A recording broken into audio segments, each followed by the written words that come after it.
নমস্কার বন্ধুরা, শ্রাবন্তীর ছোট রান্নাঘরে সকলকে স্বাগত জানাই। আজকে আমার রেসিপি হচ্ছে ফুলকপি ভাপা।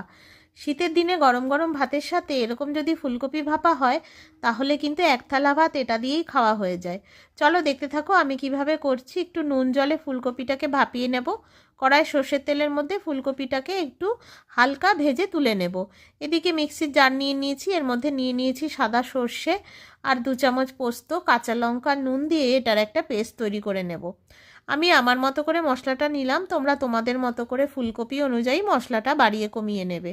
ফুলকপিটাকে দেখো ভাজাও হয়ে গেছে হালকা, খুব বেশি কিন্তু ভাজবে না, হালকা হালকাই ভাজবে। এবার একটা নিয়ে নিয়েছি টিফিন বক্স, এর মধ্যে যে পেস্টটা করে রেখেছিলাম সেটাও দিয়ে দেব। আর এর মধ্যে নুন, চিনি, একটু হলুদ আর লঙ্কার গুঁড়ো মিশিয়ে নিয়েছি। এবার ভাজা ফুলকপিটাও দিয়ে দেব। ভাজা ফুলকপিটা দিয়ে দেওয়ার পরে এর মধ্যে দিয়ে দিয়েছি চেরা কিছু কাঁচা লঙ্কা আর টমেটো।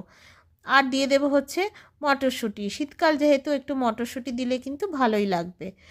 এটা যে শুধুমাত্র ভাত দিয়ে ভালো লাগবে তা না, এটা কিন্তু রুটি দিয়ে খেতেও খুবই ভালো লাগে এই ফুলকপি ভাপাটা দিয়ে।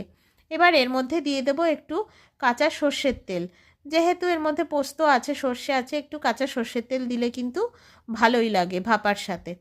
এই দেখো একটা চামচ দিয়ে কিন্তু একটু মাখিয়ে নিলাম। এবার সামান্য পরিমাণে একটু জল দিয়ে কড়াইয়ের মধ্যে এটা ভাপাতে বসিয়ে দেব। চাপাও দিয়ে দিয়েছি। দেখো এই দেখো তৈরি হয়ে গেছে ফুলকপি ভাপাটা, দারুণ লাগে খেতে। তোমরা আমাকে অবশ্যই জানিও আমার রান্নাটা তোমাদের কেমন লাগলো। দেখা হচ্ছে অন্য কোনো রেসিপির সাথে। আজকের মতো টাটা।